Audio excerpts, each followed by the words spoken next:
Okay, let's introduce, oh, hi, Steve. I didn't see you down there. I just snuck in. Steve Casey, so it's our all-night jock at KRUX in the early 70s. Baby DJ. What is that? Larry Mack, Gary Mack, who was Larry Dean, and you worked at KRIZ too before. I worked at KRIZ. Yeah. I had 2 tours of duty at KRUX and loved them both. Tommy Wright was our 6 to 10 p.m. jock in, what was it, 69 and 70? Yeah, I did mornings for a while when Lucky left. Yeah. I am the luckiest guy in the world because I made one smart decision in my life. I was 18 years old. I had a job offer. I was working in the middle of the day in Fort Wayne, Indiana. I had a job offer in Portland to do afternoon drive.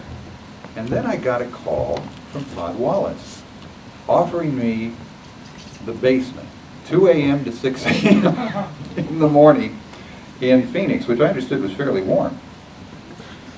But Todd Wallace had the reputation at that time as being the brightest up-and-coming program director in the entire industry. So I figured, well, in the long run, this is one of the few smart decisions I ever made.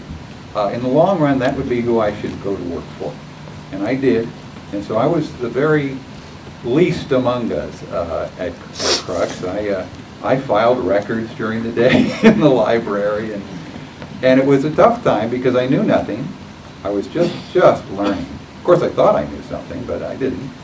And since Todd did morning drive, that meant he came on the air at 6 a.m. My shift ended at 6 a.m.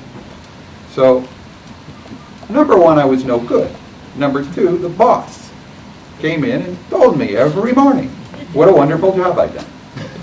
So, it was a hell of a learning experience, and I stayed with that. I followed Todd to KTSA in San Antonio, and I followed Todd back to KRUX in Phoenix. And I ended up doing a couple things. I started MTV. Somebody had to do it, and I'm the moron that did. I also put VH1 on the air. And then I moved on to working with J-Corps and a company called, a big research company that they had. And eventually became an international consultant, which is what I do today. I work with radio stations, music stations, in about 100 countries. I have a home here still, but only in the winter. In the summer, I'm up in Montana on a horse farm because with my work, it doesn't matter where I am. And I just drove 1,100 miles to make sure I was here today. Wow. Thank you, Steve. Larry Dean, Gary Mack, my guy. Listening to all these stories has really been fun. I started at KRIZ and then went over to KRUX. Actually, I did a few months in Colorado Springs at Kissimmee. Transferred down to ASU. Needed a part-time job. Heard about an opening at KRIZ from Phil Motta, actually, who told our instructor, hey, we got an opening coming up. I applied, cut a tape, did the interview. Pat McMahon hired me the next day. So I wound up doing 10 a.m. to 3 on Saturdays and noon to 6 on Sundays. 1969, I graduated from ASU and needed a full-time job, and I wanted to get married. And as it turned out, B. Mason Dean was PD at KRUX at the time, and they had an opening, and he called me. He had an idea in his head that he didn't tell me when he talked to me, and I remember going to Pat and saying, you know, I need something full-time, and they didn't have anything at KRIZ and didn't anticipate any. And he said, go for it, and don't look back.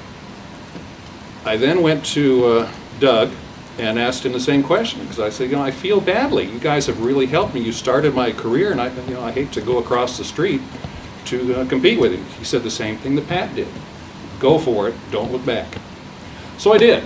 B. Mason Dean hired me, and the first thing he said was, I think I'm going to call you my brother. Yeah, we'll be brothers. You'll be Larry Dean at KRUX like you were at KRIZ. And I said, well, that's not right. You're not my brother. You're my pal, you're my buddy or whatever. So and the very first conversation we had was I wound up telling the program director, no. About 2 months later, I think, B. Mason Dean left. I don't know if he left voluntarily or otherwise, and I think that's when Todd came in. Then when Todd came in, Todd taught us all formatics. How to present the music in a way where you're free to be creative. If you have something interesting to say, but you're not intruding upon the music because that's what most people want to hear. And I learned all of that stuff from Todd, I think, and I had a fine radio career. I wound up programming a station in Wichita and then in Dallas-Fort Worth. Got into television in Dallas at the NBC station as a booth announcer and part of the production crew, and worked in the newsroom. And today I'm the curator at the 6th Floor Museum at the Kennedy assassination site in Dallas. Wow. So, I haven't spoken or seen any of these guys in decades, and it's just a thrill to be here. Thank you, Bob. Thank you, Todd. Gary, one of his hobbies over the years has been the Kennedy assassination. And it's been fascinating to me to see him parlay his interest in his hobby into what he does today, and into his livelihood. First of all, thanks to everybody for coming. This has been a real treat for all of us, and I'd just like to take my time to thank Al McCoy and Zim. They actually helped raise me from the time I was 11 or 12 years old, and they were the male figures in my life, along with Kid Carson. But the video referenced low ratings for KRUX in the late 60s, I think it was. When Lucky left and Al left, the place really went to hell in a handbasket. And they brought in a program director, Red Hamilton Walker III. And there was a legendary program director in the United States at that time named Bill Drake. If Bill Drake played the jingles right before the records, we would play them right after the record ended. So the ratings went down, and that's actually, I think, why they brought in Todd, if I recall. But my favorite story, and I was doing nights at the time from like 7 to midnight, and Bob Shannon was on in the afternoon. And my favorite thing during that era was to come to work early and listen to him argue with Red on the hotline over the songs that he was playing.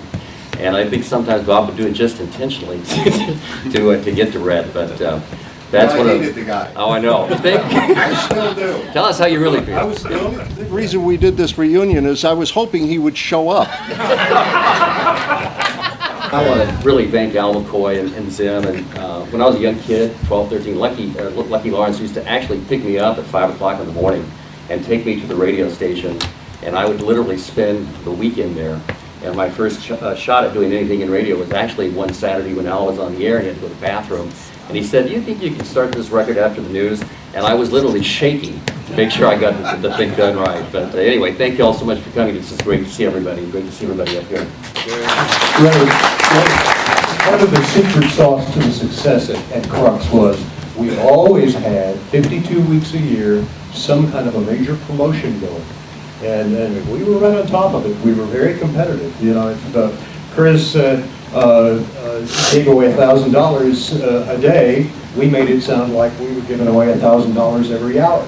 You know, they started giving away a record company album weekend, so we had a name it and claim it weekend where every song we played we gave away. Just be the first to call in and when you hear a song start. And in addition to having promotions 52 weeks a year, we also had public service projects going literally year-round. After one stopped, we'd get into the next one. And there were not many radio stations in America at that time, actually, doing that. Yeah, we do something once every 3 or 4 months. We did it all the time. And I think it made a big difference. It particularly made a big difference with the adult audience in those days. Hi, I just had an observation. I think you mentioned it was a DVD that you played, that you started. Is that available? Put it on YouTube. Yeah. Oh, yeah. All right, I'll do that. I'll put it on YouTube, okay? Then you can download it if you want or whatever. Let's do that, all right? I'll put it on YouTube. The kissing licenses. Kissing licenses? It was either KRIZ or KRUX. Not sure. I'm not sure. I don't remember that. It was before my time, so it must have been in the 60s. Was it Guys Kissing Guys? That was it. No, it wasn't. Which one was it? No, it wasn't. Why? Yeah. All radio stations have friends at record companies. You don't really want to cross them, but you don't want to do any favors for them that's going to hurt your station. You don't want to put a record on that people aren't going to want to listen to. And I said, I don't think Pat will play this, even if he does get a copy, because it will offend Capitol Records. And that is exactly what happened. We played Let It Be for months, burned it out completely. By the time we were done playing it, Capitol finally put out the single, and KRIZ had to play it, and it lasted like 3 weeks, and they had to drop it because everyone was sick of it. The first time the Beatles came to this country, they didn't come to Phoenix, they came to Las Vegas. Chris Beremus was a local Capitol representative at that time, and he and a couple of guys from LA invited me to go up to the concert in Las Vegas. I had with me a little mini cassette recorder, and if you can believe this, I carried that recorder in my pocket into the concert, and I taped all kinds of excerpts of that concert from the Beatles at that time. Tommy may remember it. And that night, I did a whole show from Vegas with playing excerpts of the concert of the Beatles. Today, I'd probably be in Yuma. But, you know, nothing ever came of it.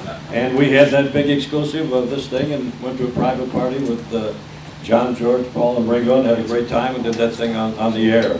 But if it wasn't for you people sitting back there that listened to us and gave us the ratings we had, we wouldn't be standing up here. We'd be sitting back there with you, and this would be an empty stage. So thank you very much, and I mean that.